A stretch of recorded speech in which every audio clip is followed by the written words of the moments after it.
আমাদের এই পৃথিবীতে কোটি কোটি জীবন্ত জিনিস আছে, তাই না? তো বিজ্ঞানীরা কিভাবে এই বিশাল জীবজগৎকে একটা শৃঙ্খলার মধ্যে আনেন? চলুন আজ সেই অসাধারণ পদ্ধতিটাই একটু তলিয়ে দেখি।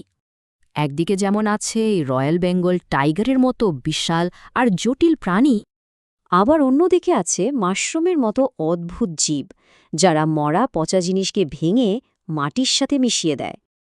আবার এমন জীবনও আছে যা আমরা খালি চোখে দেখতেই পাই না, যেমন ধরুন ব্যাকটেরিয়া। এরা আক্ষরিক অর্থেই অদৃশ্য, কিন্তু সব জায়গায় আছে।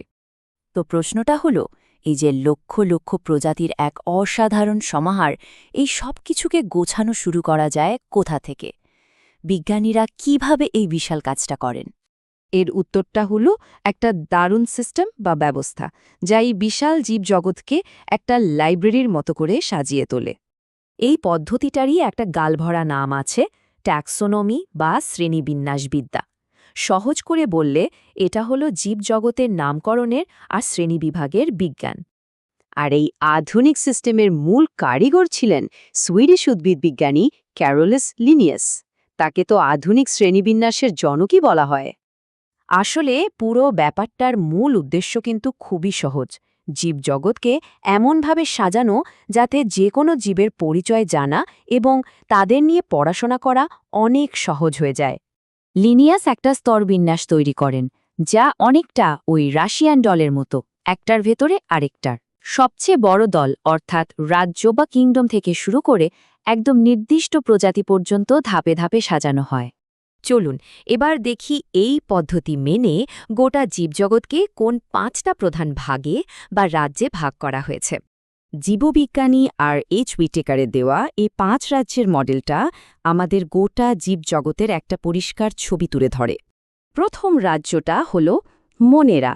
এরা খুব সরল, এদের কোষে কোনো নিউক্লিয়াস থাকে না, যেমন ধরুন নানা ধরনের ব্যাকটেরিয়া। এরপরেই আসে প্রোটিস্টা। এদের কোষে কিন্তু নিউক্লিয়াস আছে, বেশিরভাগই এককোষী, যেমন অ্যামিবা। 3 নম্বরে আছে ফাঞ্জাই বা ছত্রাক। এরা নিজেরা খাবার বানাতে পারে না, বরং অন্য জীব বা পচা জিনিস থেকে পুষ্টি শুষে নেয়। মাশরুম তো আমরা সবাই চিনি। চতুর্থ রাজ্য হল প্ল্যান্টি, মানে সোজা কথায় উদ্ভিদ জগৎ। এরা সূর্যের আলো ব্যবহার করে নিজেদের খাবার নিজেরাই তৈরি করে। আর সবশেষে হল অ্যানিমেলিয়া বা প্রাণী জগৎ। এই রাজ্যে সবাই খাবারের জন্য অন্য কোনো না কোনো জীবের উপর নির্ভর করে। আচ্ছা, জীবজগৎকে তো ভাগ করা হলো, কিন্তু প্রত্যেকটা জীবকে আলাদা করে চেনার জন্য একটা নির্দিষ্ট বিশ্বজুড়ে পরিচিত নাম দেওয়া হবে কিভাবে? এখানেই সাধারণ নামের একটা সমস্যা আছে।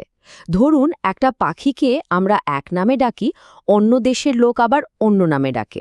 এতে তো একটা বিভ্রান্তি তৈরি হয়, তাই না?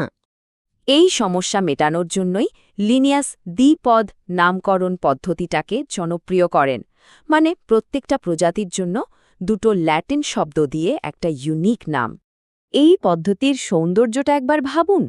হোমো স্যাপিয়েন্স এই নামটা পৃথিবীর যেখানেই বলা হোক না কেন, সব বিজ্ঞানী বুঝবেন যে মানুষের কথা হচ্ছে।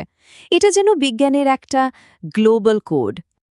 আর এই বৈজ্ঞানিক নাম লেখার জন্য খুব সহজ কয়েকটা নিয়ম আছে, যা সারা পৃথিবীতে একইভাবে মানা হয়।